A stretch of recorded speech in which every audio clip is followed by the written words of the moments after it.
Okay, now we are on air. Okay, so good afternoon to all the present. I'm going to share my screen just to let you see the agenda of today. Just give me 1 second. I'm sorry if I have my webcam shut off, but otherwise my internet connection wouldn't be that stable. So once again, good afternoon to all the participants and welcome to this event, the Green Growth and Circular Economy Best Practices for Innovative Mediterranean SMEs. I am Martina Vallerotonda, the manager of QUAIM, that is an Italian university consortium, and I'm here with my colleagues Eleonora Fantozzi and Laura Ciarmella and the director Gaetano Zarlenga, and I want to thank them for all the great support for this digital adventure. As QUAIM, we are partners of the Green Growth Community, that is a pioneering horizontal project of the Interreg-Med program, a community which gathered 14 projects, all of them related with green growth, circular economy, and innovation, and specifically addressing the Mediterranean SMEs and cluster needs. Although all the 14 projects have been dealing with green growth, they address different sectors and they have been developing solutions in different fields. This is the reason why we decided to cluster them into 4 focus areas: food systems, eco-innovation, smart cities, and waste management. As a community, we have supported the projects in finding synergies and to work together more efficiently. Now that they have developed best practices and results such as tools, protocols, guidelines, and decision support systems, our goal is to help them in further exploit these results. We want to do this both finding, replication, and transferring opportunities, and also to ensure a large-scale diffusion, promoting the best practices as policy recommendations or as a key elements of development strategies. Today, the aim of this event is to present the best practices and the results of some of these projects. The best practices can be useful for SMEs that intend to innovate or that are facing obstacles or barriers in their transition toward the circular economy. But these best practices can be useful also for clusters or business consultants that work to support SMEs on a daily basis. In particular, today we are going to learn more about the following projects: ESMARTCITY, that enhances innovation ecosystems and applies the smart city concept in Mediterranean cities; MADRE, that is a project that created a best practice catalog and policy papers to support the metropolitan and peri-urban agriculture; the PEFMED project that involved over 200 companies from 9 main regions to reduce the environmental footprints of 6 agri-food sectors: olive oil, bottled water, wine, livestock feed, cured meat, and cheese; EMBRACE, that is a project that have developed a toolkit to support SMEs in the definition and implementation of circular business models; FinMed, that seeks to boost the financing of innovation in great growth sectors by leveraging on improved policy delivery and strategies and the introduction of innovative cluster services; Relive Waste, that tests innovative solutions for livestock waste management in selected Mediterranean regions, exploring the technical, environmental, economic, and legal aspects of fertilizer production; and CREINnovation, that stands for Creativity-Driven Innovation, and it aims to create sustainable innovation in SMEs using creative methods and processes. Today, you will have 2 minutes left, Martina. Sorry. Okay, you will have just a glimpse of the community, but I warmly invite you to visit our virtual stand and the stands of the 14 projects. You can easily find us by searching on Interreg-Med on the Ecomondo exhibitor search field, and you will have a complete outlook of all the projects. You can also visit our capitalization platform, putting on Google Interreg-Med greengrowth.eu. I also remind you that it's possible to sending us a request for a meeting. Tomorrow afternoon, you can also join us for another event, integrated policy initiatives targeting the EU Green Deal at the same time using the same platform. I don't want to steal more time, and thank you, Eleonora. I don't want to steal more time to our projects that have so many interesting things and results to show us. So now I leave the floor to the first project, ESMARTCITY, presented by Tatiana Negurita of the Metropolitan City of Milan. So please, Tatiana, you can share your screen. I will interrupt my sharing.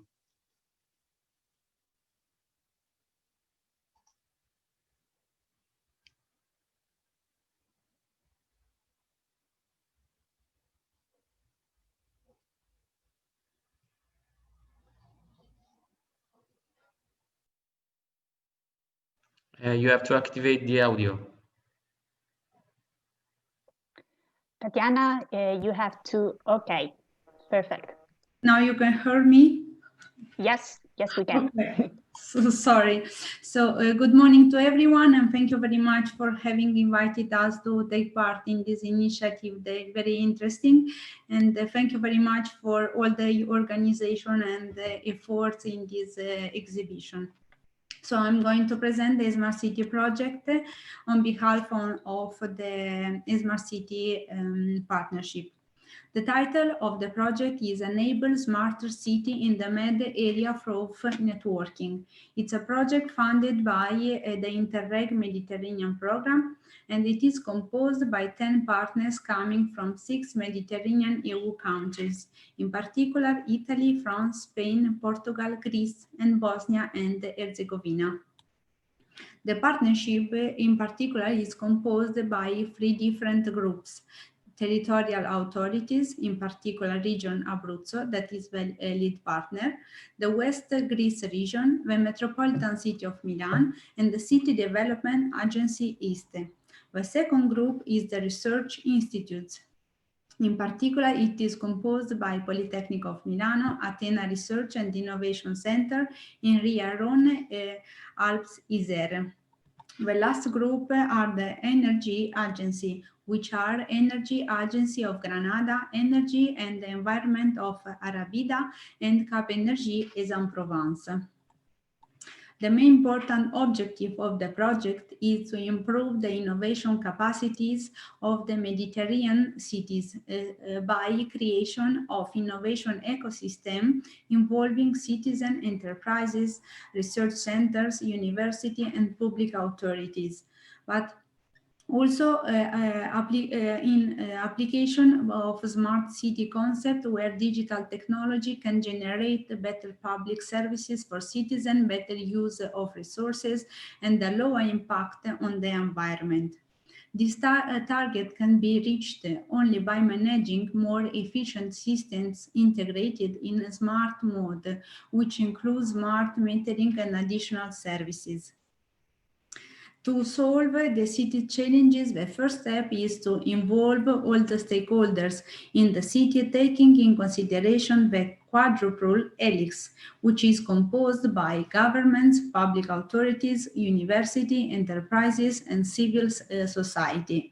The second step is to explore the complexity of the issues they face and evolve them in a collaborative decision and making and future planning of their city.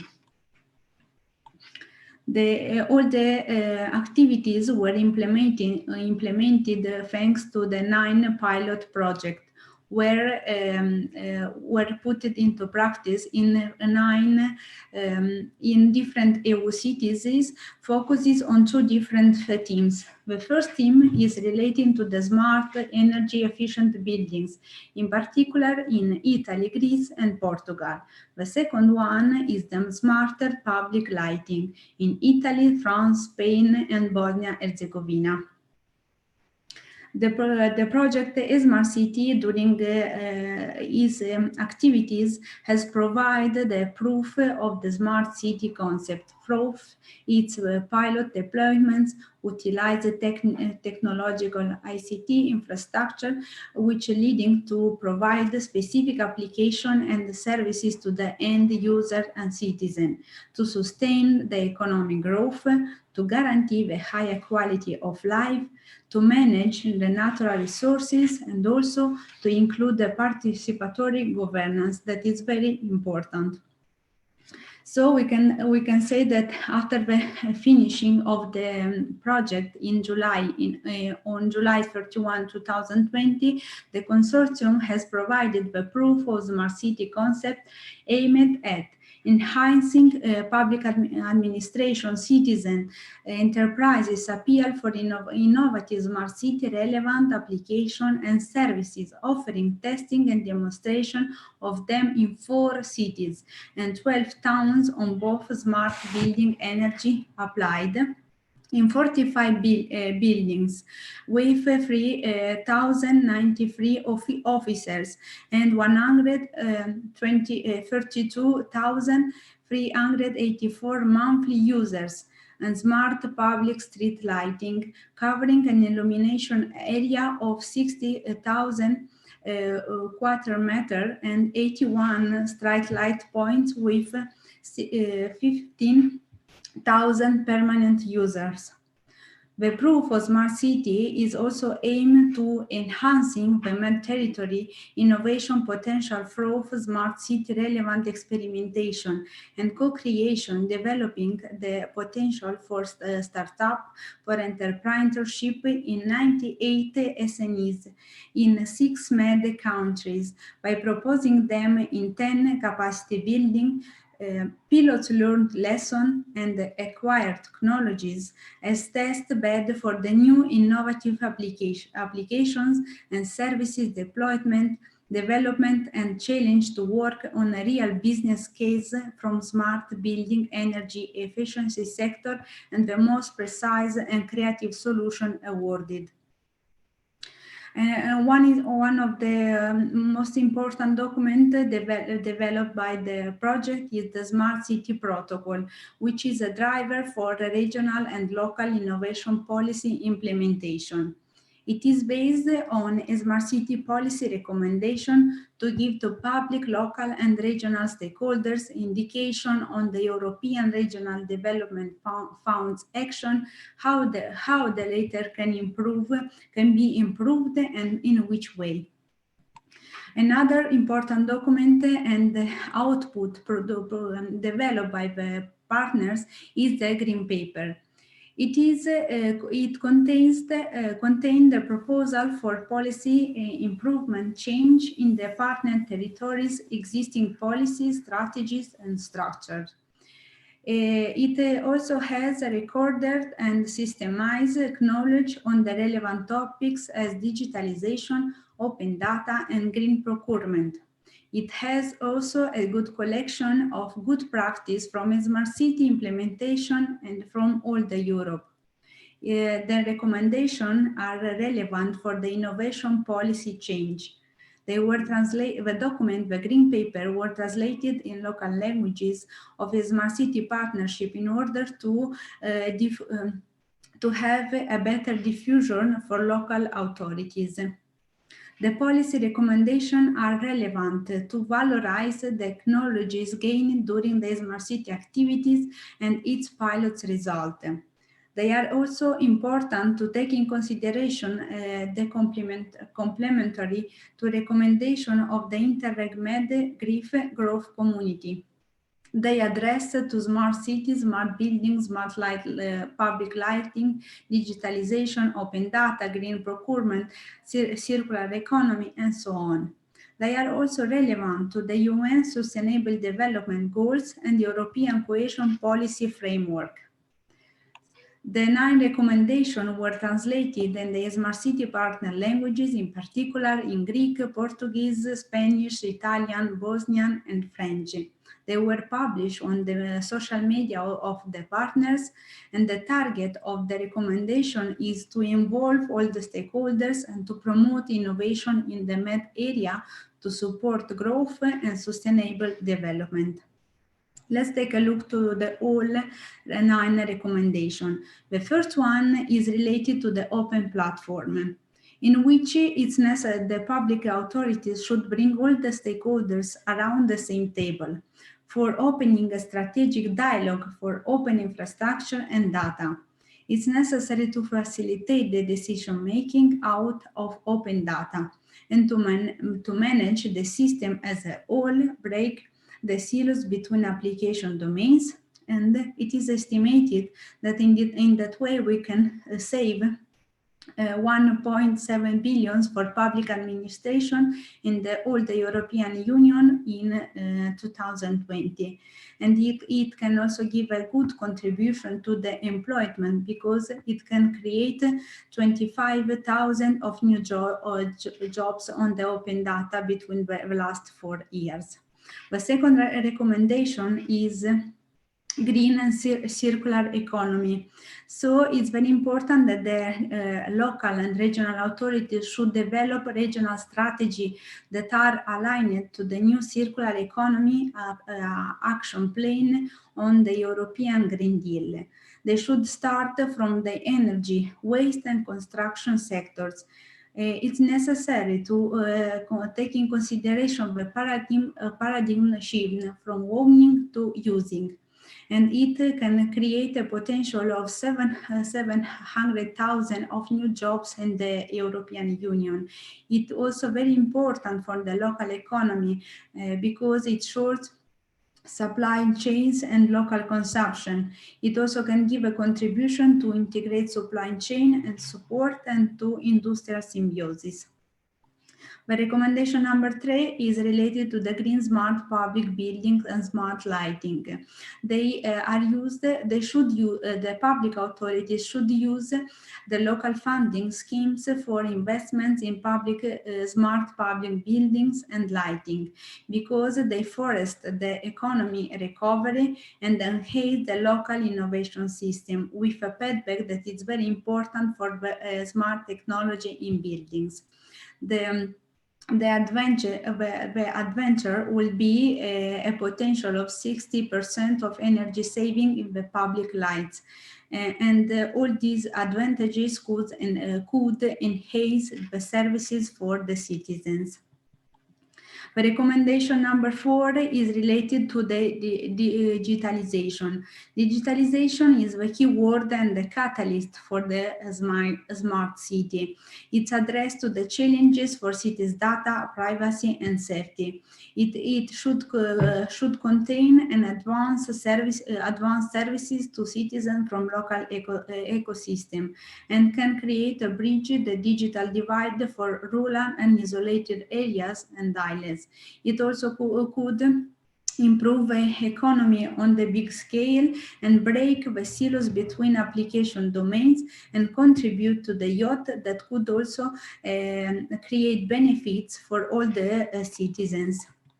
The recommendation number 5 is related to the innovative green and products and services, where the innovation is the main driver for green economy and sustainable development. The local strength reinforcement through environment-friendly innovation, where the competitiveness and resilience for local community are the most important words.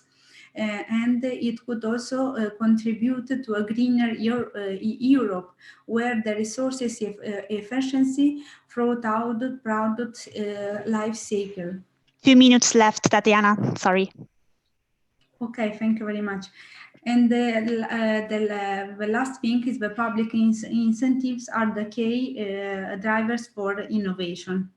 So the 6th recommendation is related to the green public procurement, where the public administration are the largest consumers in Europe with 1.8 trillion annual, or 14% of the European gross domestic product. For this reason, it's very important to have their contribution on it if this purchasing power is used for a good and services with low environment impact.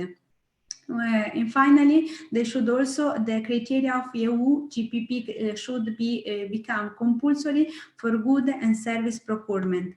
The 7th recommendation is related to the life cycle costing, which is a methodology used to estimate all costs that throughout the lifetime of the product, work, and service. They take in consideration all the aspects not reflected in the purchase price, choose directing buying decision towards product with increased resource efficiency and a longer lifespan. So they offer an innovative and circular solution on the market. The recommendation number 8 is related to develop capacity for GPP and the LCC. This capacity for enforcing green public procurement and using life cycling costing tools are needed. So the national government should adopt national action plan with systemized capacity building initiative to improve the knowledge and capacity and GPP LLC. They also should transfer the experience from experts to the public authorities. The same capacity, they are also needed for the SMEs. The last recommendation is related to the public innovation and pre-commercial procurement. Public procurement of innovative solutions incentivize the industry to invest in order to bring innovative solutions. Instead, the pre-commercial procurement challenges industry to develop innovative solutions and enable companies to create competitive advantages. They drive innovation from the demand side of the public sector by acting as technological demanding customers that buy the development and testing of a new solution. So not all. There aren't common practice among public authorities, inclusion on national funding scheme offer tax enterprise incentives to enterprises yet. So thank you very much for your attention. And if you have a question, you can write me or take a look to the website Smart City Interreg. Thank you very much. Thank you. Thanks to you, Tatiana, for the interesting presentation. Yes, and I invite once again all the participants, and I want to remind you that it's possible to contact us as a community and also the participant projects, also visiting the virtual stands in this digital Ecomondo fair. Now I want to give the word to the next project, the Madre project, that it will be presented by Valeria Stacchini of the Metropolitan City of Bologna. So please, Valeria, you can start your sharing and presentation. Thank you, Valentina, and thank you to all the QEM team for this invitation. It is really a pleasure to be here and to participate in the exchange boosted by the Green Growth community. I really think that it is a great opportunity for all of us. Today I'm here to talk a little bit about Madre project and its follow-up. And the new opportunities offered for public officials and enterprises.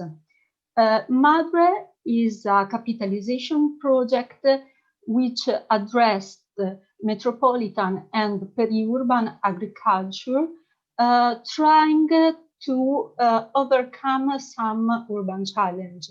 First of all, food security, job creation, but not just environmental quality, but also strengthening social ties and help a new type of economy. Madre objectives could be summarized in three main key objectives. The first one is to capitalize upon good practices already carried out in the metropolitan areas involved and trying to scale up this very interesting experience. To empower stakeholders. During the project, we managed to engage more than 250 stakeholders. And last but not least, to build a stronger transnational cooperation. Our approach is a open and multi-stakeholder approach. As I said, we tried to involve all the actors dealing with urban agriculture and trying to foster 6 different types of innovation. We worked on farmers innovation, on social innovation, but also on consumer innovation. We worked with the actors that make innovation, like the academic one, but also who is in charge for the territorial planning, so territorial innovation. And at the end, again, the transnational innovation. We tried to go behind the traditional conflict between urban and rural areas. That's why we are not just talking about urban agriculture, but metropolitan agriculture. And I will say that we haven't a magic recipe for everyone, but we need to think and to adapt in a local context. Here you can see a short list of the results and output came out from our project. As I said, we worked a lot with actors in our cities throughout different working tables, and we exchange also at the transnational level. We manage to publish a catalog and a digital platform where you can find information about all the experiences we met. Mother project ended on July 18, but the 6 metropolitan cities in the partnership, Montpellier, Marseille, Barcelona, Bologna, Thessaloniki, and Tirana, doesn't stop to work together.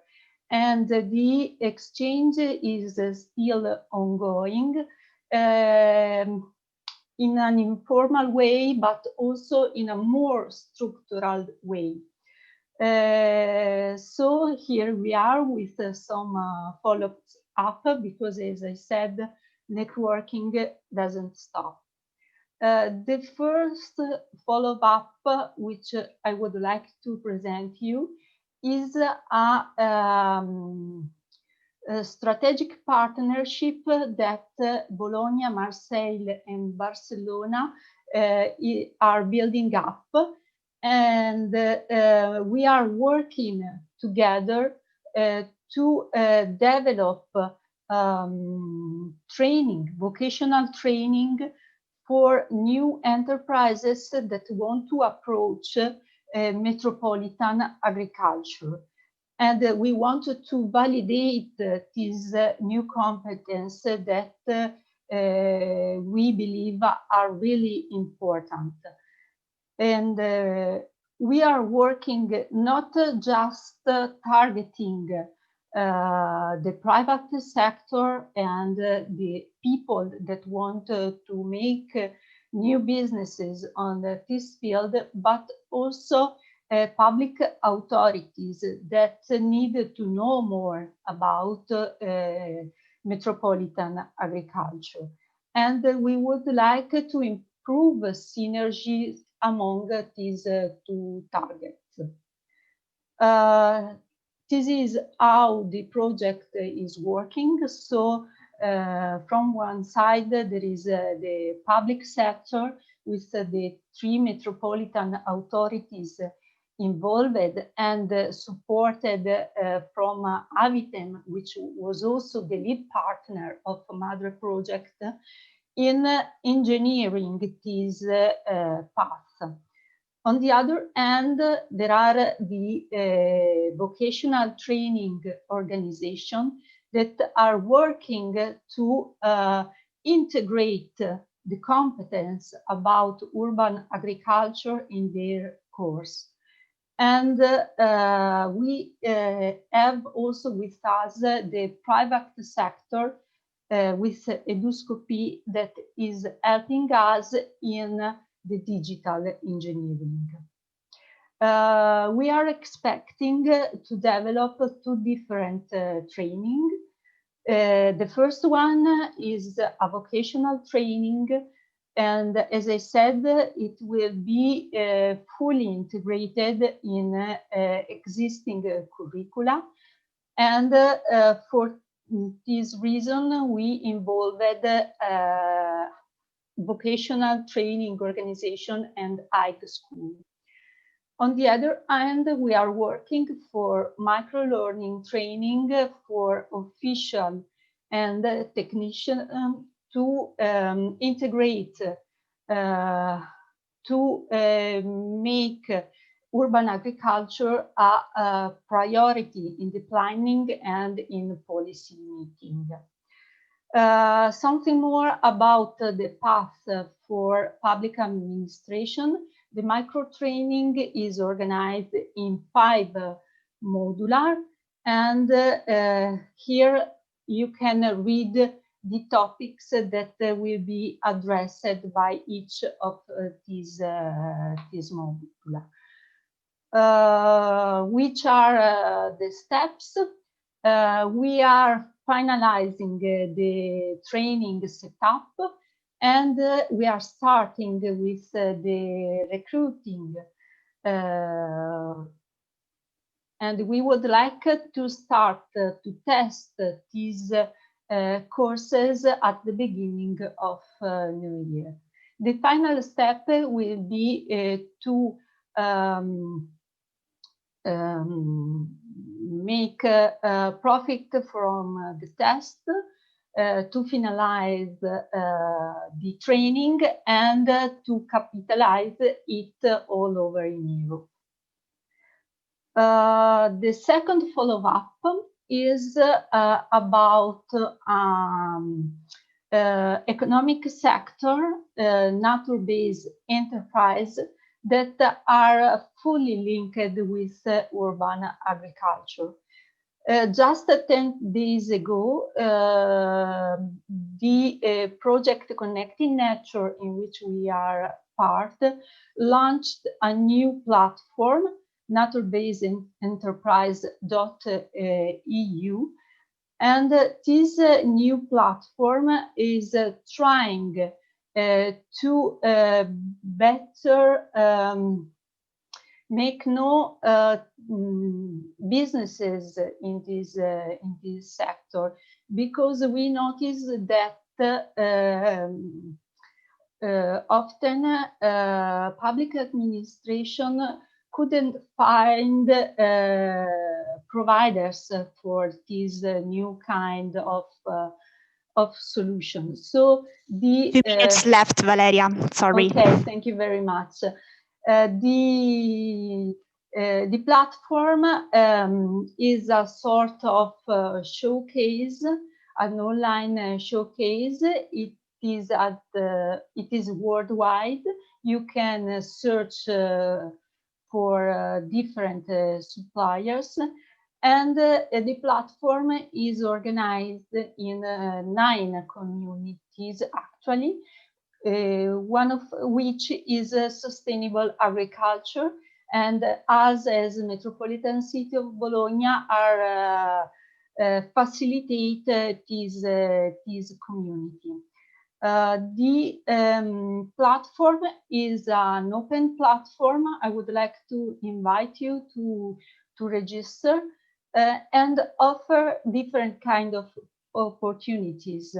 It is for get inspiration and also to catch up opportunities. So, for example, local authorities could post for challenges, In this case, you can see the one launched by CERDA, which is the Economic Development Agency from Sarajevo, asking for help, for support in creating intergenerational urban garden. And you can also post opportunity. In this case, I've shown you a competition the Metropolitan City of Bologna is launching for young businesses, young startups keen on sustainability and social equality. That's all from my side. Sorry if I take more time than 50 minutes. I'm leave here my email contact if anyone wants more information. Thank you very much.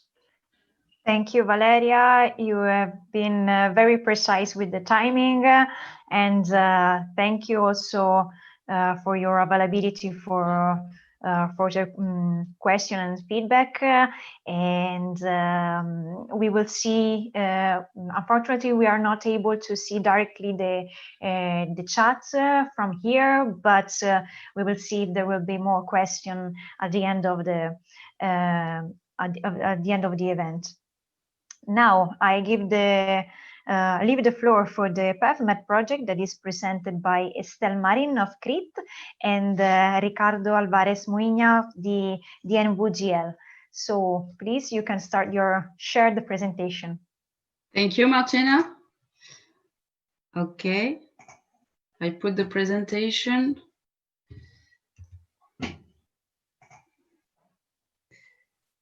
Just a minute.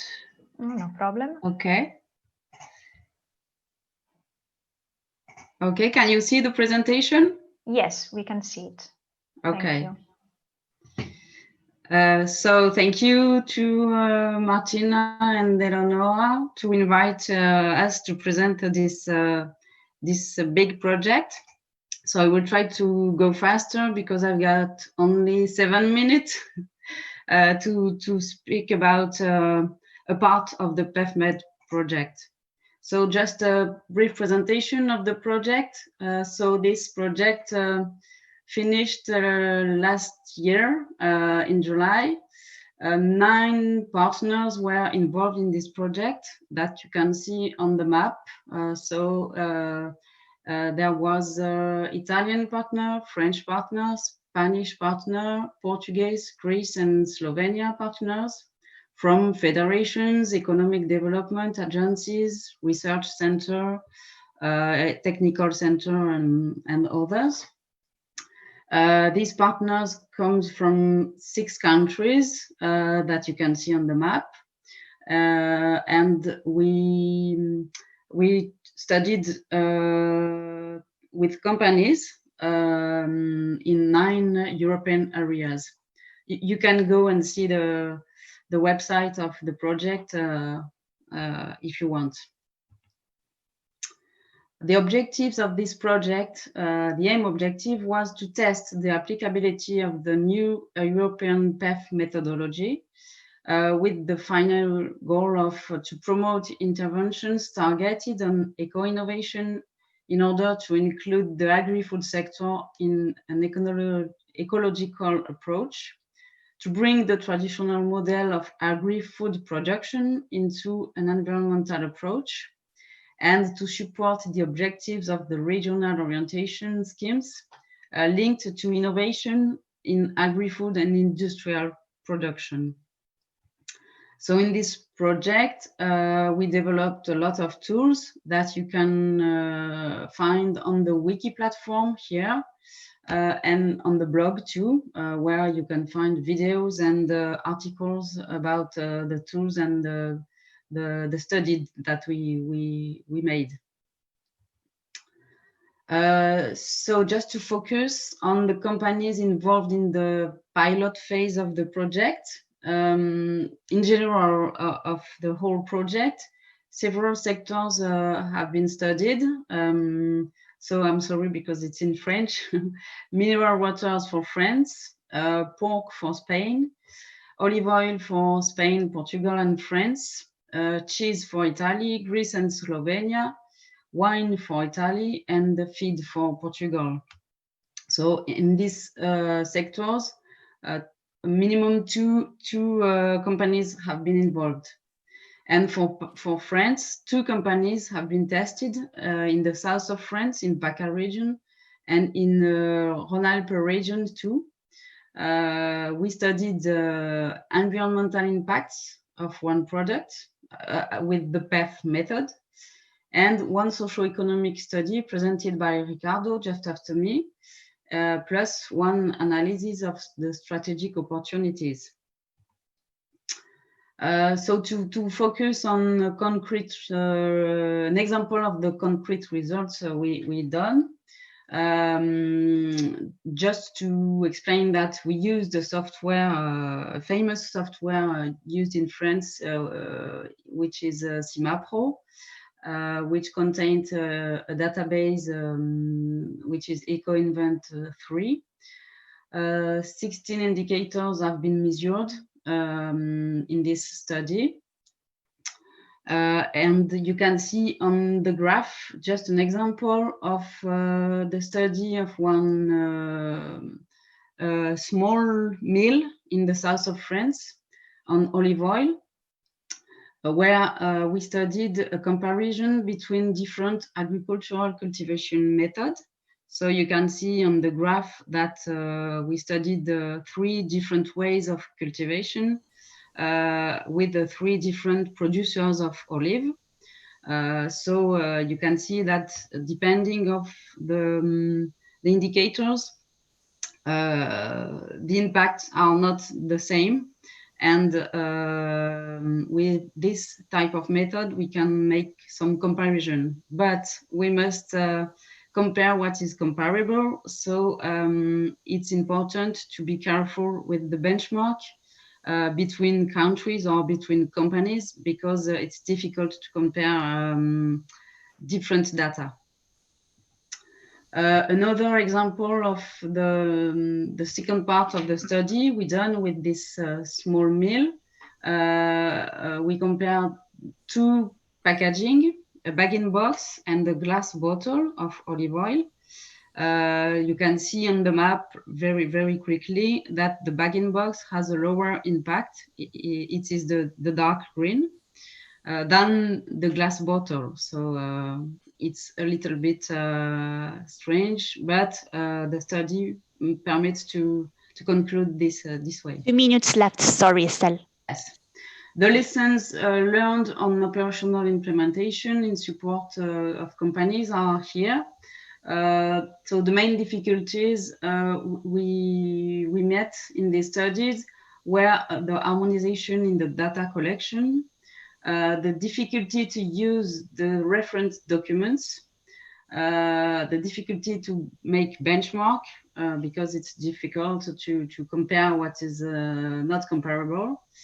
The research of missing data, which was a big problem for us. And the deployment possible is that the method is applicable, the PEFMAD method is applicable to all sectors of activity, but better usable upon validation of the PEF category rules. And the main conclusion is that it's difficult from the point of view of a lot of experts for company to use this method by themselves without an external support or expertise. Okay, so I know that we don't have time, but if you want, we made 2 videos of testimonials of the 2 companies involved in France. So you can show the videos here. And you can show them also on the wiki platform of the PEFMAD website. So I've finished. I let Ricardo make the his presentation. And thank you very much for your attention. And I'm available if you have any question, of course. Okay. Thank you, Estelle. Thank you. And thanks for the organizers to invite us to share our experience on this project. I don't know if you can see my screen now. No. No, Not yet. not yet. Okay. Okay. I think it should be now. Yes. Yes. Yes. Okay, well, so as Estelle mentioned, the PEFMED project was focused on reducing the environmental footprint in specific geographical productions in the south of Europe.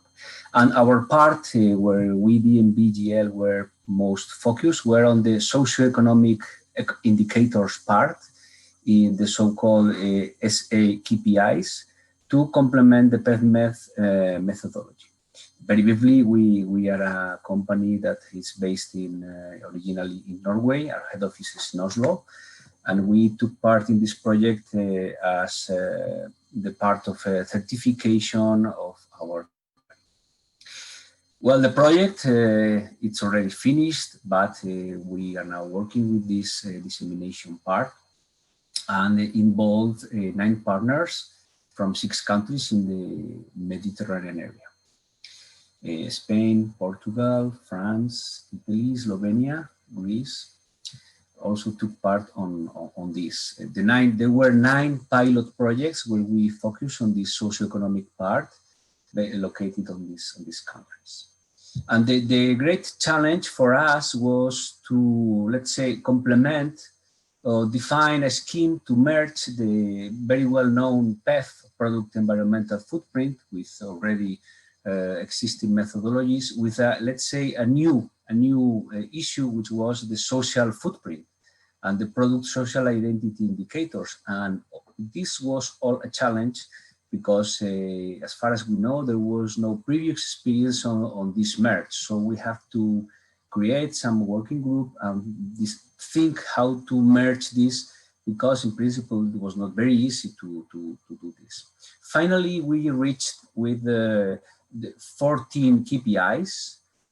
These KPIs, these key performance indicators, focused on how the companies are or not implementing policies, actions, and control in the relation to, let's say, so-called stakeholders. We identified 4 stakeholders. Of course, there are a lot, but we identified 4 just to have something that could be manageable. Workers, local community, consumers, and the value chain. Value chain understood as suppliers and partners. Also taking into account that it was more focused on the food, on the agro-food sector. And for each of these stakeholders, we identified also subcategories. I show you later. So how to merge that? We thought that we need to adapt the life cycle approach, the same as it was done in the PEF methodology. So the life cycle stages included, let's say, the upstream, the supply chain, the core, it was the own operations, and the downstream, the consumption and end of life. We can say these are the 4 steps or 4 stages on a life cycle. And for each of these 4 life cycle stages, we defined which were the stakeholders that could be considered, more key stakeholders considered on each of these. So in supply chain, it was workers, local community, and value chain. But for example, for consumption, it was mainly focused on consumers. So we finally reached with 14 KPIs: health and safety, training, freedom of association, working conditions, local capacity building, local employment, well-being, health and safety, tourism, territory, transparency, integration of sustainability and supply chain, research and development, and biodiversity. Of course, there were more possible KPIs to be included, but to have something that in the first stages could be manageable, we decided to reduce to these 14. So for each KPI, there were questions related to each KPI, and so we reached to 36 questions. 28 of these questions were mandatory and 8 were voluntary.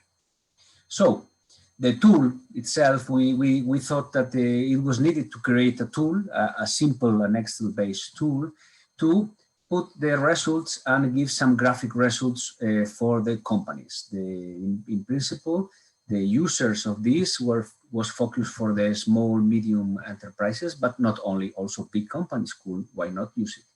So we defined 4 levels of maturity, and the tool was giving an example of this graphic result. If you are interested, you can find several documents of this socioeconomic part on the wiki platform, similar to what Estelle mentioned before. And on this wiki platform, you can find three things. First of all, 2 minutes left. Sorry, Riccardo. Okay, good. Thank First, the tool itself, it's an Excel-based tool, and you can see here there's an example of one KPI.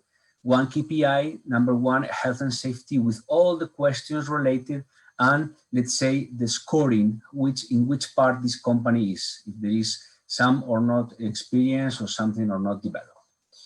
Also, you can find a simple guide to understand the tool, and you can find the report, the results of this exercise after applying to the 9 pilot companies. And very quickly, just to mention how was the socioeconomic KPIs methodology and the results. As mentioned, we consider 4 stakeholders. We consider 6 impact categories coming from human rights, working conditions, health, safety, cultural heritage, governance, and socioeconomic repercussions. And for each of these category, let's say subcategory, was the KPI associated. So we understood to assess this based on 4 levels of maturity: absence, if there was nothing or almost nothing developed on these companies; basic, when something was started and complying the minimum requested by law. The next level was continuous improvement, when, let's say, the company is applying policies, actions above the law and close to the best practices. And the upper level, the best level, let's say, the proactive, where the company can be considered leader. And just to give you, just to finish, the brief picture overview of what was the result. So we had the global score on these 9 companies, 9 pilot companies were reaching a 58% percentage, but there were some stakeholders areas were better than others. For example, for consumers, transparency was the best one, but for the value chain, it maybe was more room for improvement. So we had these 9 pilot companies giving this result. Okay, so of course we had some advantages for these companies, that maybe was the first time they were facing social issues, and it was all a challenge to provide a simple and easy tool that could be used by a company with not big experience on that matters of sustainability. And thanks. This is the presentation, and you have here our contact. And also, any question that is needed, please let us know. Okay, thank you, Riccardo, and thanks also to Estelle for this shared presentation that you did about the PEVMED project.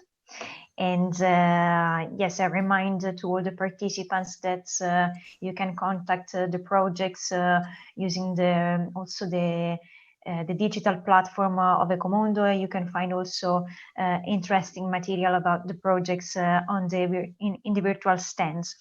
Now I want to give the word to the next project, Embrace, that is presented by Roberto Santolamazza from T2I, the Technology Transfer and Innovation.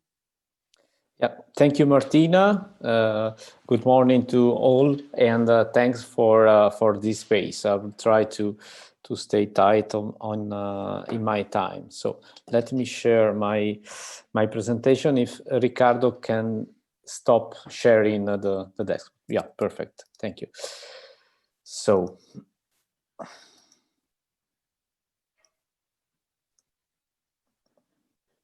I guess you can see. Yes, we can. Okay. So first of all, Embrace has been a project that is now coming to a conclusion by the end of this year. Well focused on the approach and on competencies and anything is related to make, let's say, sustainable. Also, a culture in the company and in the companies along supply chain, along value chain about what it is circular economy. And it had a very interesting and very relevant focus because it was concentrated on the agro-food sector, in particular with a specific focus on the wine value chain and other agro-food value chains. And this was very relevant because this field has a particular meaning for many of the European countries. Yeah, this is a glimpse of our partnership that was made by 5 countries and several organizations that you can see listed there. I go very, very fast in order to stay in my time. The 3 main objectives of our project were to assist and piloting and testing together with real SMEs specific tools to come up with a toolbox of let's say knowledge module, knowledge pills, some methodologies, some very practical tool in order to set up again a circular economy culture and to install in the company a first circular economy vision beforehand. And then to give other tools, other approaches in order to make it real. That means to define a specific roadmap, to define specific pilot within the company in order to test and in a circular approach to test and to gather what is working and what is not working in order to correct it and iterate it again. And on the other hand, on a upper level, promote the clustering along value chains, local value chains and larger value chains of this culture, of this, I would call it language, not only set of toolbox that we wanted to download, let's say, towards the SMEs. And to help, as third objective, the local policy maker that have a very huge and important responsibility in setting up local policy making favorable to this change, to this shift of paradigm, together with some innovative financial instruments that we experimented to be effective along the project. So basically, the main output we can sum up. We can sum up it in this slide. So we define, and this is very relevant to the sustainability on the long term of this project. After the project itself will be finished at the end of this year, of 9 local nodes that basically are partners that make themselves available to go on with the contents, to go on using this tool in their specific mission and capitalizing the important results we got from the project. And another very important feature is that these nodes will stay connected, will keep on being connected. And this is very, very important because this is within the legacy of the Embrace project, but in a wider sense is a complete value available to the entire Med Green Growth community. Then we set up a couple of meta clusters that on these two main directions of experimentation, the wine value chain and the agri-food value chain, that unfortunately the COVID crisis made less possible physically, but we made it through digital networking, meetings and other opportunities, and we will go on also in a transnational way to sustain this cluster. Then there is the toolbox, the toolkit that I was already mentioning, in which there are some crucial, some strategic tools in particular that are, I would say, well represented by the eco canvas that I will very, very briefly be showing in a minute. And then there is a huge set of contents, of material, training material, that is addressed to 3 specific targets: SMEs, intermediaries, and local policymaker, that are fully available and will be really crucial to be also to become a kind of common language among us. Some very brief figures about the really a huge network and set of companies that we reached and with which we experimented these tools in the different countries represented in our partnerships.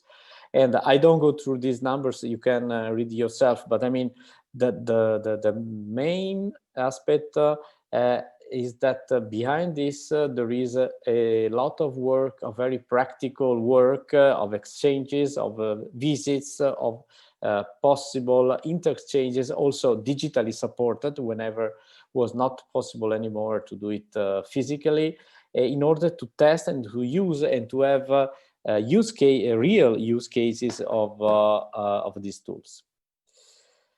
So basically the toolkit that you can download and we will be trying to support this and to spread the word as much as possible is on the link you see on the bottom right side of this slide. And that link you can download it, and this made basically by 3 main pillars about the environmental, business and social and technological contents. Any contents is organized in 3 main streams in terms of skill development, competencies, that means also methodologies and the practical tool, and knowledge, in which you can see and assess very interesting cases. Some cases are real videos or other kind of reporting about real use cases, in order to come up with an entire and very well-defined set of circular business models that can be inspiring for other SMEs. It's not that easy to read, but obviously this presentation has been said is available, so I don't go through any element, but basically also the first stepping point is to understand the needs of the company, understanding, like in other projects, which is the real awareness of the single company. And so you can see that each one of these tool and this area to be developed is mapped across from the upper part to the lower part across the maturity and the dimension of the single company. This is basically the cycle that is behind any approach, because we basically work on the project phase, just starting from an assessment. 2 minutes left. Sorry, Riccardo. Yes. Thank you. Redefinition of the value proposition, the understanding of the possible opportunities, the inspiration, analyzing other solutions, and declaring specific objects, testing, and then re-evaluating all the aspects. This is basically the graphic representation of the toolkit, in which you have basically a graphical memory of the infinite symbol in maths, just because this is one of the key messages that the circular economy roadmap is never ending. There is a continuous improvement behind that, and the color represents the different points you are along this single roadmap, and each phases is well identified with the correspondent tools and instruments that are here represented in their entireness. And as I already said, we tried to make it really very practical and be useful also behind the sector in which we experimented, wine and agri-food. And so this is basically from 1 to 9, the 9 steps in which we organize each tool.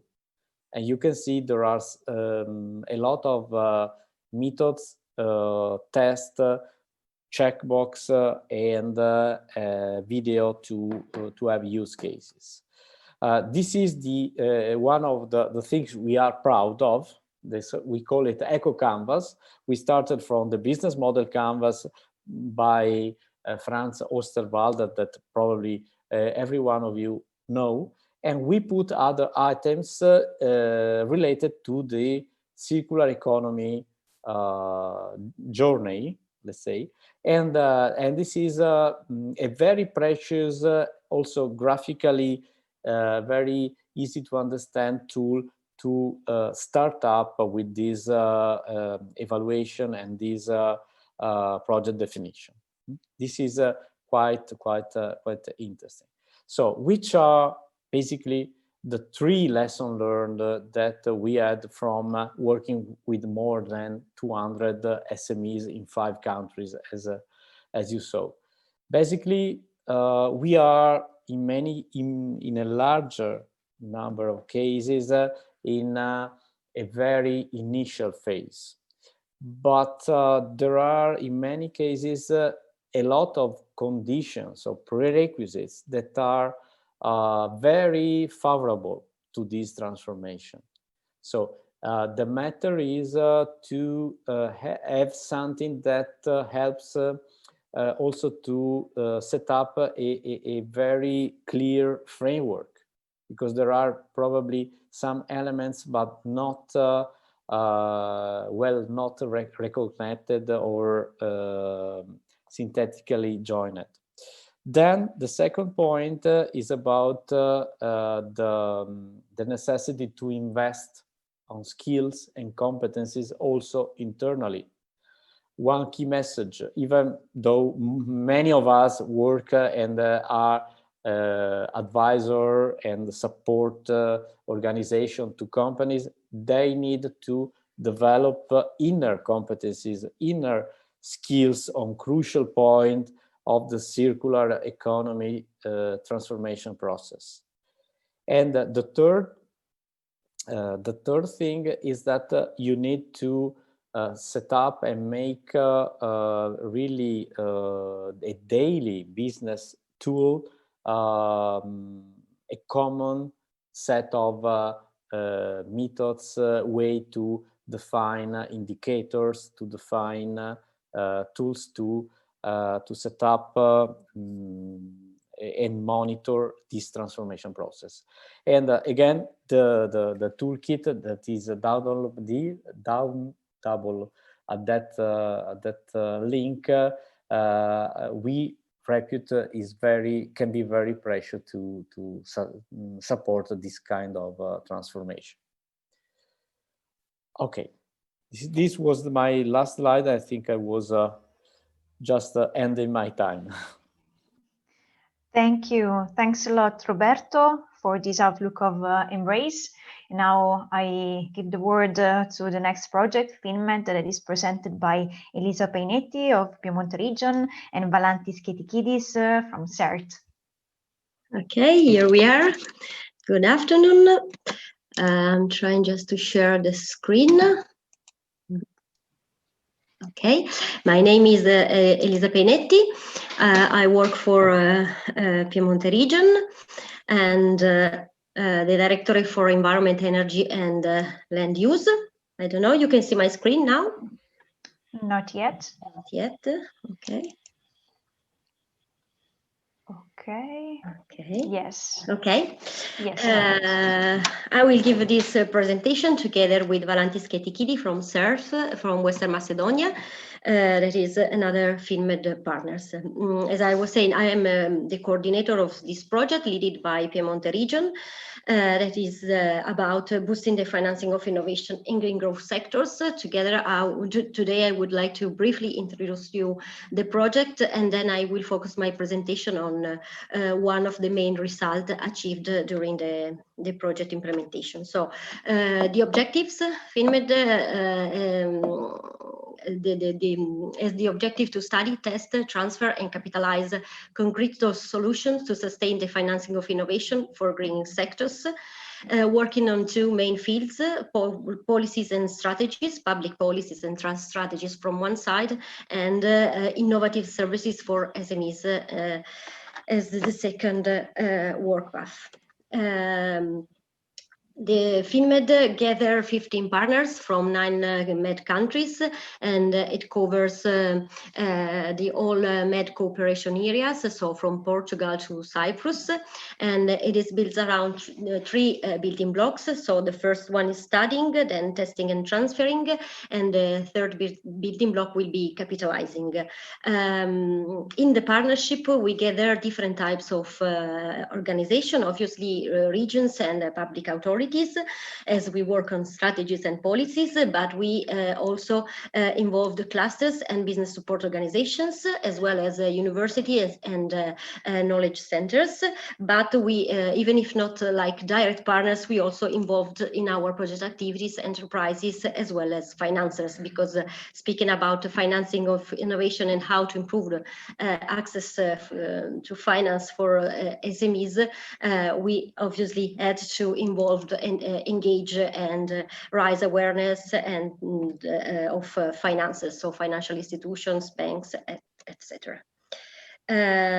So what we did, I very briefly will show you what we did in the first building block. So the studying, we delivered 2 tools, one targeted to public authorities, so a capacity building tool for let's say create knowledge and capacities in public authorities in order to better address the issue of financing innovation in green sectors. But today I'm going to focus the presentation on the supported service tool.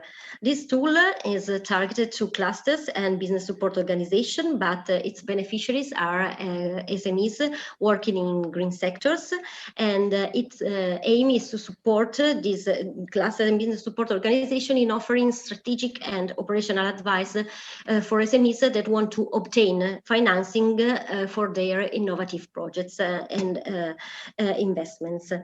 So what the tool does is to suggest strategies and action for SMEs in order to maximize their results in finding financial resources and while minimizing their efforts. It works like a decision support system.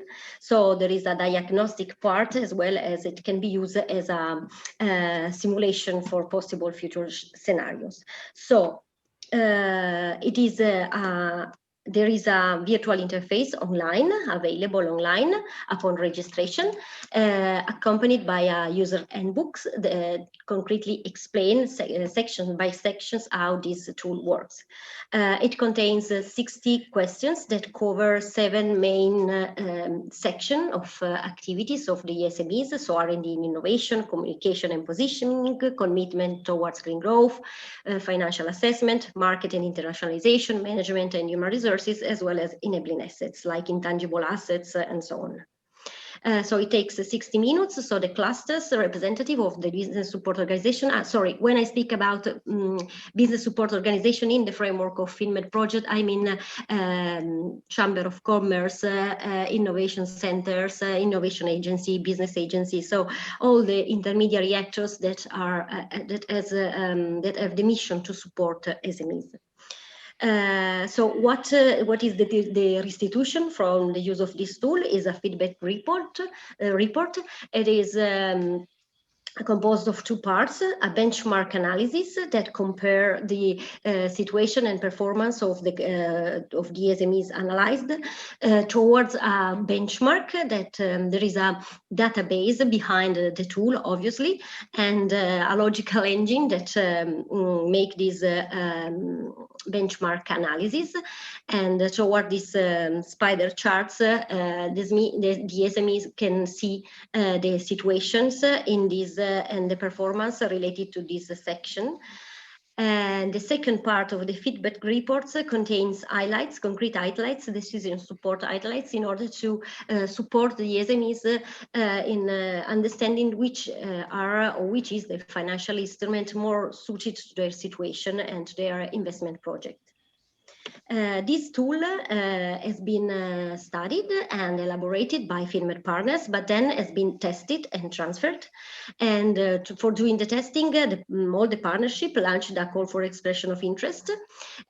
Each partner launched this call in local languages. So the SMEs that applied to the call had been invited for the testing exercise. And so together with the partners, the questionnaires had been filled in, and the feedback report explained to the SMEs. Around 65 SMEs has been involved in this testing phase all around the partnership. Then, obviously, as I said, the financiers are their main interlocutors, because they own the money. So we had to involve them, and we did it with focused interviews. Presence meetings were foreseen, but obviously due to the situation, we realized online interviews, and each partner did it the same. So we try to engage not just local or regional banks, but also local branches of big financial institutions. And during this activity, we involved around, again, 60 financiers, and we did around 60 interviews. And now we are in this phase, the organization of business to finance meetings. So the SMEs involved in the testing, plus other SMEs interested and that apply to the business to finance, participated to this event in order to concretely test if the results provided by the tool concretely works and are actual in a real world. So an evaluation report from the testing has been made, as the same for the interviews with financiers, and highlights and suggestion will also be gathered through the business to finance, that all together will enable us to fine-tuning the tool, to finalize it, to adjust what it is needed and has been requested by SMEs of finances, and then will be made available online.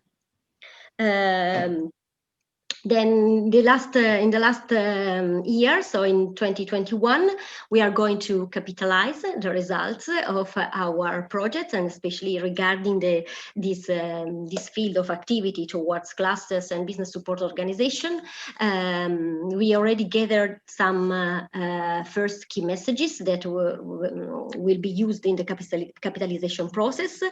And our aim is to impact both the European level debate, and so instruments, concrete instruments and policies, as well as regional instruments and policies toward clusters and innovation and R&D or circular economy. Just as two small highlights, and then I will leave the floor to my colleague Valantis. What came out, for example, is that dedicated financial instruments are are needed for circular economy or industrial symbiosis projects or bio-based economy investment, because the label green is no more, it's not enough, not anymore. Or for example, the rising importance also for SMEs of the ESG criteria, environment, social and governance criteria that are used by investors to screen investment, and they are used for big investments to our corporation or for investment funds, but it emerged during our activity that these criteria are going to be more and more important in the future also for SMEs to access finance. All information about the project, about the two tools and the supported service tool are available in our website. And as well as in our social media, LinkedIn, Twitter, Facebook, as well as our YouTube channel. I leave the floor to Valantis from CERT, Western Macedonia, who will bring us some insights from a regional perspective toward these activities developed inside FinMed. Thank you, Elisa, and thank you, Martina. Okay, you stop sharing and I will continue with my presentation here. Not sure if you see, you should now see the screen. Yes, Is this so? Okay, yes, once again, thank you. I will go straight to the point since we are a little bit late. So you will see here the regional perspective of this application, of the project and its methodology on the region of Western Macedonia. So we will link the project with the decarbonization strategy and have a small look on the SMEs as a backbone of the economy. Presentation of financial instruments dominating on the Greek market, but also some kind of financial aid to the SMEs affected by this COVID pandemic.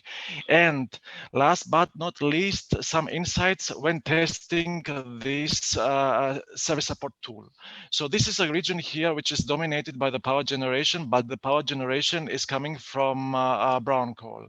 So you see here a lot of environmental burden and also some high unemployment rate, which will be increased due to the Green Deal or due to the anticipated decommissioning of these existing power plants.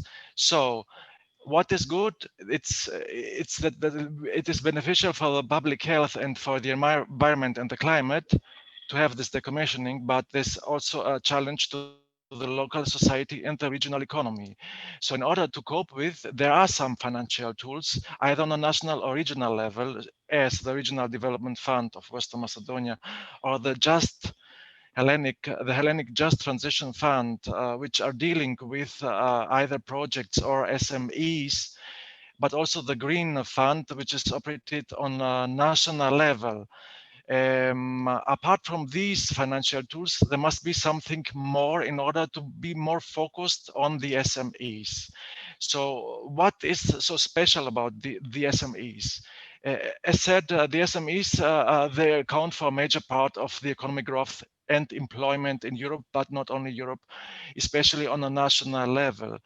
But there is not a one-size-fits-all approach. Every SME has its own needs, and there's also some cross-border differences in types of SMEs, and they are financing possibilities like firm age, like ownership structure, like the past, present, and expected growth rates. And everything has been taken account to in our FinMed tool. So as said, some financial programs which are targeting more or less the green economy. Elisa said that we have to be more focused, more to the point when discussing about circular economy, about green growth, more dedicated financial programs or financial instruments themselves. You see here the COVID icon. This is referring to some kind of programs which are designed in order to cope with the COVID, the pandemic situation, which is apart from a health situation, it is also a financial situation because the SMEs, they're struggling not to innovate, but to survive. So you see here three programs. They're not only on a national level, they are pan-European level because the source of financing is mainly from the European Investment Fund or European Investment Bank. So apart from these here, financial programs, there are also some national funded programs from the intermediaries, the Greek banking system. However, they are not dealing to the bioeconomy or the green growth in general. They are more targeted to the agricultural sector and to the agro bioeconomy, let's say. Coming back now to the 2 minutes support left. Sorry, Valentis. Yes, Thank you. I know. Sorry. Coming back to the support service tool and how it was originally applied, you see here, as already mentioned, there is a report coming from a series of 60 questions related to 7 pillars. So this report here is highlighting and suggesting what the SME could do if there is some kind of financial instrument which is suitable, not suitable, or likely to be suitable. As said, it is very important to benchmark the results to one ideal successful SME. And this ideal successful SME, it succeeded in obtaining funds either in general or dedicated to some kind of financial instrument like venture capital, like a loan, equity, or any kind of financial instrument. And the last thing, all these insights are based on stakeholder meetings, either with the companies which tested this tool or with financiers, which also gave their impression and their opinion. The insight from these meetings with the financiers is that it is very, very difficult to have a tracing system. So since we are talking about green growth, and green growth is a very wide spectrum, so there is no monitoring of the nature of the investment plan, which is submitted by the SME to the banking system. And it might be that you have one company which is not in the green growth sector. It has a nice code. It is submitting something which is belonging to the green growth community or the green growth area, but it can't be traced based on the nice code. And this is not the responsibility of the banking system to trace, to follow up. And I think that this concludes my presentation. I was very quick, hopefully to the point. Thank you very much. And in case of any question, please feel free to ask later on. Thank you. Thank you. Thank you, Valentis. And thank you also, Elisa, for this presentation. I will move to the next project, Relay Waste, that is presented by Giovanni Ragaglia of the Desertification Research Center of the University of Sassari. I ask you to stay within the 15 minutes since we are just 5 minutes late. Thank you. Okay.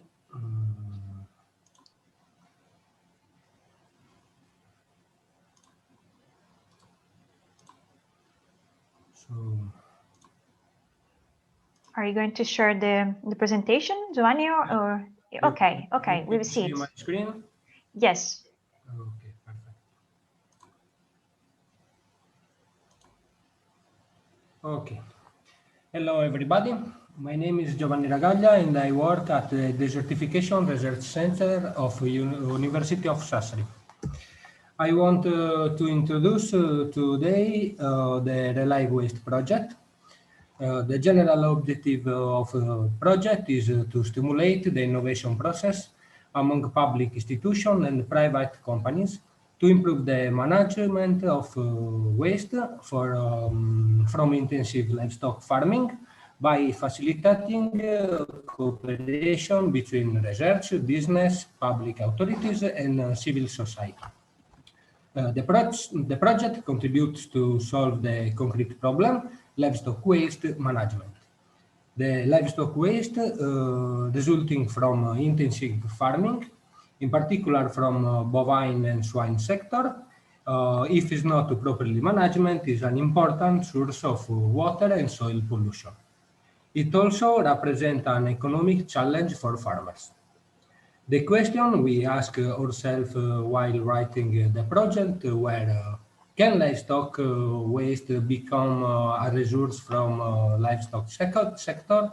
Is it possible to use it in an environmental friendly way, reducing its polluting effect? The Relay Waste project, I'm testing an innovative technique for the management of livestock waste by transforming it in an organic fertilizer with high added value. Relay Waste, therefore, has three main lines of action. The first of one is to provide farmers with a pilot plant to test innovative waste management solution from a circular economy perspective. The second is the support public institution in drafting the new fertilizer regulation and the financial support for this plant construction. In this regard, one of the project output are the policy guidelines, which are meant to be an important tool for the policymaker. The third line of action is the improvement of international cooperation.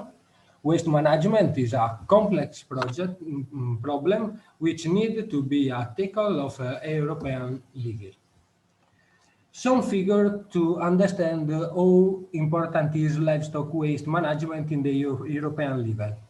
In December 2019, there were about 143 million pigs, 77 million cows, 62 million sheep, and 12 million of goats. The country with the highest concentration of livestock population are Spain, France, Germany, and Italy, which together have over 150 million livestock. The high concentration of waste caused the pollution of groundwater, and to solve this problem, the European Union has adopted the Nitrate Council Directive. It is number 91/676, which identify the areas now as vulnerable to this type of pollution. In the period between 2012 and 2015, there were about 35,000 water monitoring stations in Europe, and areas vulnerable to nitrate are being identified for a total areas of 2 million square kilometers.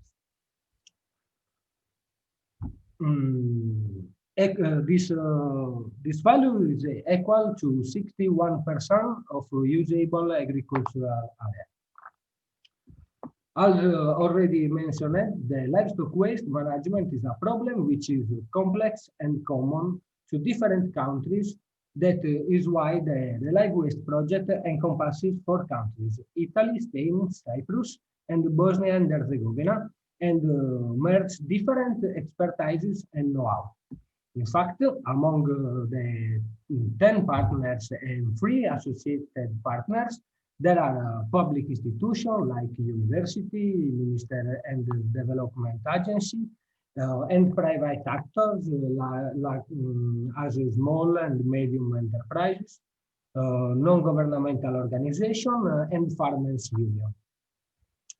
But let's go to the core of our project. How the production process of our pilot plant work. The starting point is the manual. It is divided in 2 fractions by the use of mechanical separator, a liquid and a solid fraction. The solid fraction can be spread directly on a cultivated field after a ripening period in which the carbon-nitrogen ratio increases due to the degrading bacteria. And the liquid fraction is used to production process of the installed pilot plant. The production process ends with 2 products. The first is an organic separator with high struvite content in powdery or aggregate form, which can be used in greenhouse and in the horticultural sector. The second is the liquid fraction purified of nitrogen and phosphorus, but rich in many micronutrients in solution. This can be spread directly in the field or used in fertigation. Let's better define struvite. Chemically is the hydrated compound of ammonium, magnesium, and phosphate. It is now since the 1845, and it takes its name from a Russian diplomat and naturalist von Struve. It is a slow release fertilizer with a good nitrogen and phosphorus content. It has been extensively tested as a fertilizer in the scientific literature. It has a nitrogen content between 5 and 6% and a phosphorus content between 12 and 13%. The production process tested in the Relive Waste project is called CERMAP, designed by Sereco Biotest, an Italian company active in the chemical sector in design of plant for the recycling of urban wastewater. The name of the technology derives from the combination of Sereco and the acronym MAP, magnesium ammonium phosphate. The process can be defined as a chemical reaction of precipitation and crystallization. It uses a combination of phosphoric acid, magnesium chloride, and sodium hydroxide, which, reacting with the ammonium present in the livestock slurry, under central condition, produce struvite. To produce struvite in the form of crystals, the main parameter to be checked are the pH, which must be between 8 and 9. The quantity of suspended solid and the molar ratio of magnesium, nitrogen, and phosphorus. This process is tested by the Relive Waste in 4 pilot plants located in the vulnerable areas of the partner countries. The project studied the struvite obtained from the pilot plant in different ways, which range from analyzing the plant functioning from an engineering point of view. The chemical perspectives were going to check the content of the organic matter, the heavy metals, and the microbial load, the economic and environmental cost of this organic fertilizer. We expect the application of this technology will bring the following benefit. The first one is the recovery of nitrogen from livestock slurry between 70 and 19%, and the recovery of large part of the phosphorus. The second one is a slow release fertilizer with high added value and purified liquid fraction. We can be spread. 2 minutes left, Giovanni. Sorry. Thank you. Which can be spread without limitation, even in the areas considered vulnerable to nitrate pollution. Summing up, the main results is the reduction of the nitrate and phosphate pollution. The fertilizer produced by plant is currently undergoing agronomic testing. This testing is necessary for the evaluation of fertilizing effect. It involves the chemical and microbiological characterization of the struvite, the testing on various vegetable species, both in the field and on a laboratory scale, and the comparison of the results obtained with the struvite and standard chemical fertilization. The applied technology is going to be analyzed from 3 additional points of view, which generate different project deliverables. The first one is the economic evaluation. The report is going to include the cost-benefit analysis, the definition of possible industrial marketing strategies, as well as the possibility of using the eco-label brand. The second is the environmental evaluation. The report will include the life cycle analysis. This will assess the environmental impact of the production of 1 kilo of struvite. This environmental cost will depend on the input, such distance between the farms and the plant, the energy and the water demand, and the quantity of reagent used. It is extremely important to check the environmental impact of struvite production, as the project aims at reducing the livestock waste pollutant effect. The third is the comparative analysis of the pilot plant. It is necessary because our plant uses a different input, raw manure, digestate, and ultrafiltrate liquid, and so on. It is also important to compare the results obtained and the lesson learned. Furthermore, it will contain a recommendation section proposing the further steps to be taken for the future. In this comparison, will be identified the legislative tool which can be adopted to encourage the use of this technology at the company and production sector level.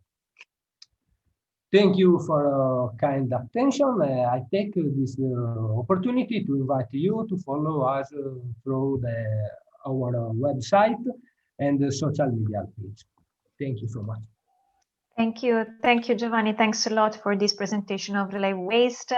And once again, I want to remind to all the participants that are seeing these events that you can contact the community and also the project visiting the virtual stands on the digital platform. So I give the word to Paolo Fedi, a creative expert that supported the project ecoinnovation.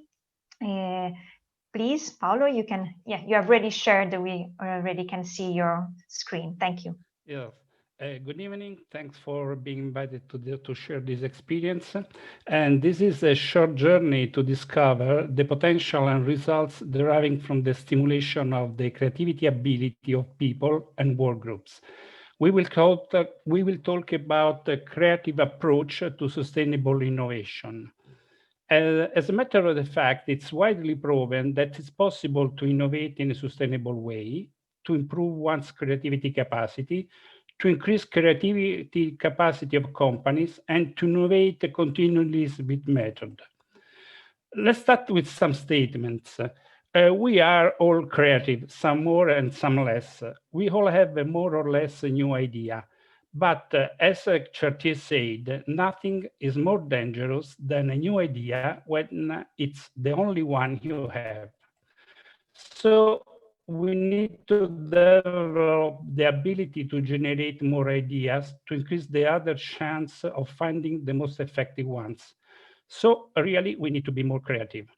But what does it mean to be creative? The best known definition of creativity as a union of pre-existing elements with new and useful connection is by the philosopher mathematician Jules Henri Poincaré. It's worked by the psychologist Guilford, who coined the term creativity by associating it with the component of human intelligence that allows the problems to be solved by going beyond the usual mechanism of the already known. Creativity is therefore a mental and social process that implies the cognitive capacity of the mind to see things from a new perspective, to produce new ideas and new concepts, and to establish unprecedented relationship between the different elements. In the 1950s, a community of thinkers, researchers, academics, and business people developed the concept known as creativity problem solving. Based on the analysis of the daily practice of solving problems, they explain the process and stimulate the academic community to develop the topic and to identify and collect practices, techniques, and methods to be used for generation of ideas. Since then, many scholars have developed methods and techniques, from PAPSA to CSF, Foresight, creative coaching, all of them enabling in a short time to stimulate creativity in a work group to generate new ideas from which to extract concrete, achievable, and effective innovation initiatives. I would like to tell you a story. There are many companies that have followed creative sessions to generate innovative and successful ideas, from large and well-known industrial realities to small business or associative realities. And the Ferrari case history is emblematic. Think about a worldwide leading company in mechanical and car technology sector. But 35 highly experienced engineers could not find, through a logical, rational approach, the right solution to solve an essential problem: reduce weight and cost of the engine group and gearbox. Only under the guidance of a creative consultant who really knew nothing about mechanics, they finally found out some effective solution through a creative process. They were driven starting from a different perspective. To work well, an engine must also be beautiful, facing the challenge with the creative approach out of the classical industrial situation. Realities, to small business associative realities. And the Ferrari case history is emblematic. And as Bonfiglioli, Ermanno Bonfiglioli, who was the leader of the team, he says, initially we began to talk about beauty and aesthetic concept, the charm of the story, the charm of how to set an idea differently. Then we were asked to impersonate a piece of the engine or gearbox and to bring the piece into the workshop.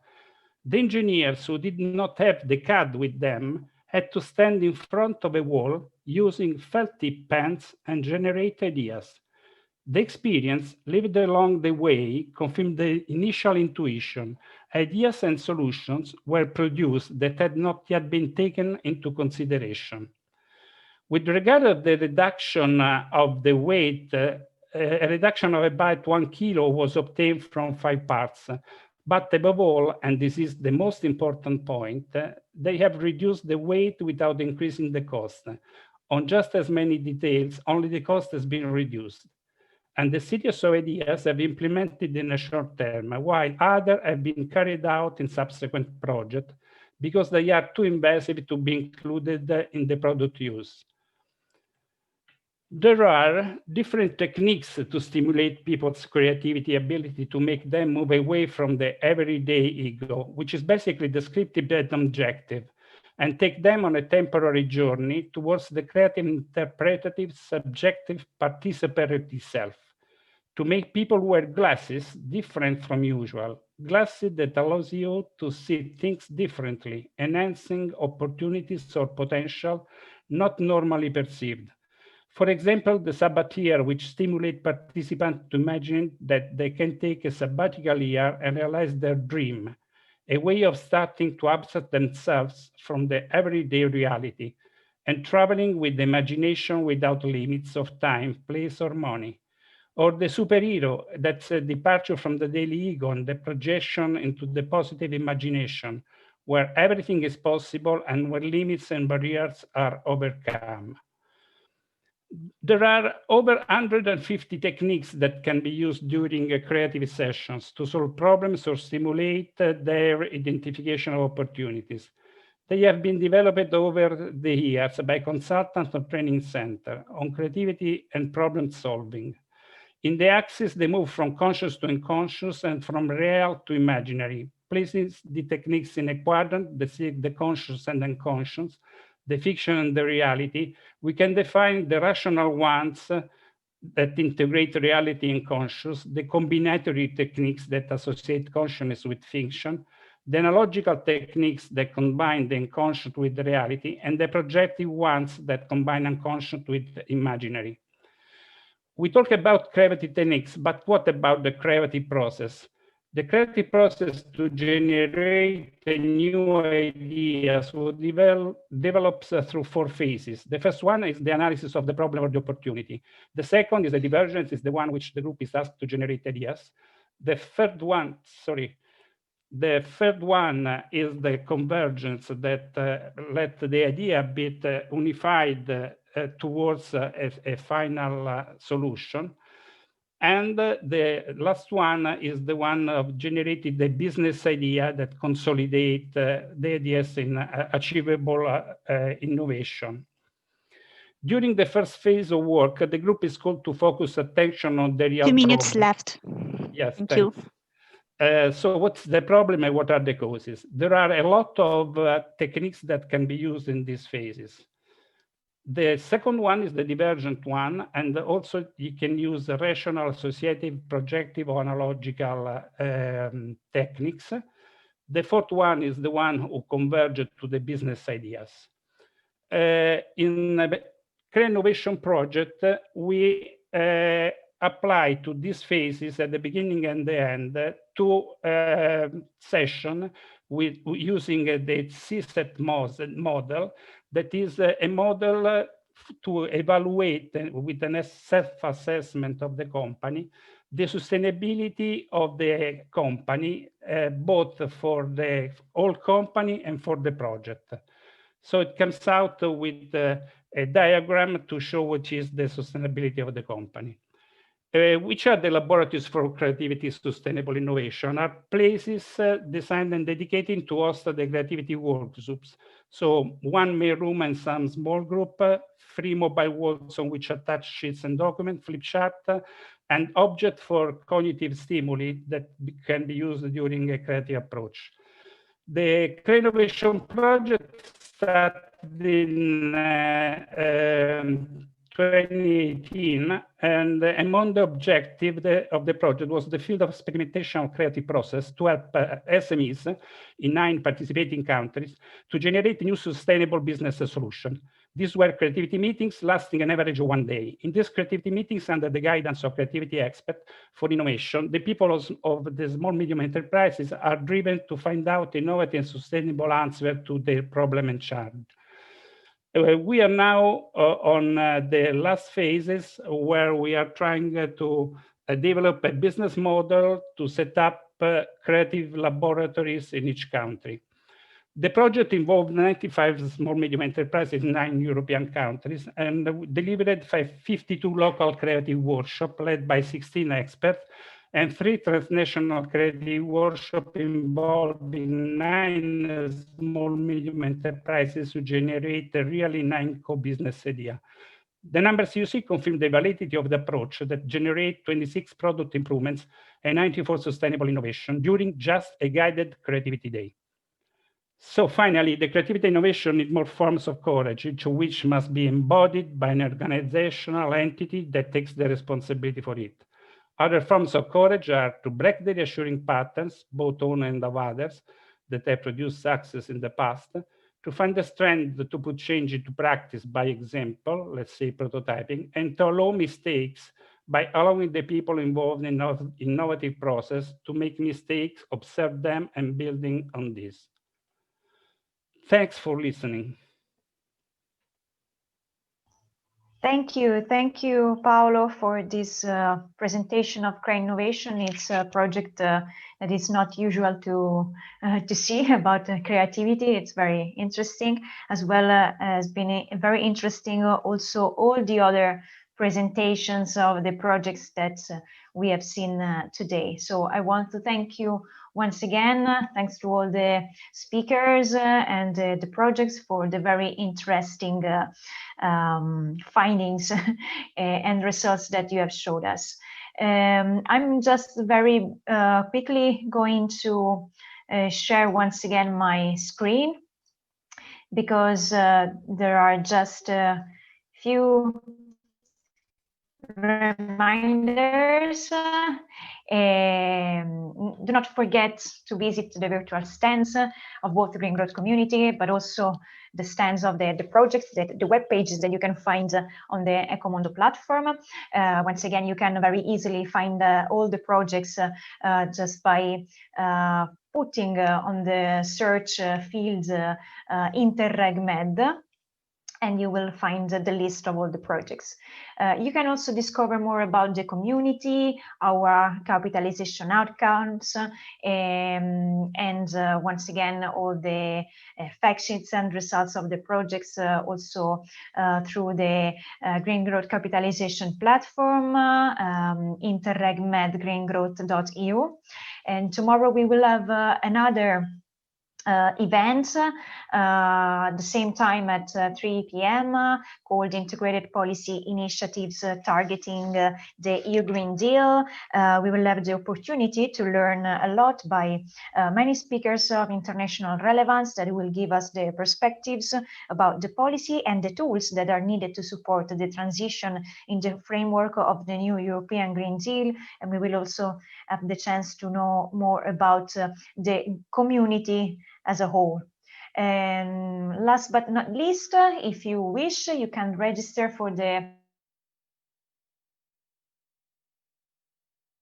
that will be held and organized, co-organized also by the Green Growth community, that will be held from 9 to 13 November on circlereconomy.com. So don't miss this additional chance of networking and for knowing more about the projects. And so here we are once again. Thank you to all the speakers. Thank you to the participants, the audience, and thanks a lot to the team and my colleagues that supported me. I mean, we all work together for the organization of these events.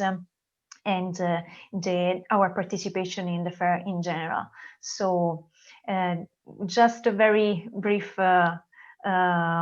screenshot altogether. Thank you. To have a memory of this event. Okay. Thank you. The event is finished. Don't miss the chance to visit our stand. Thank you. Thank you. Very Bye. much. See you soon. Bye bye. Thank you. Bye. Bye. Bye. Bye bye.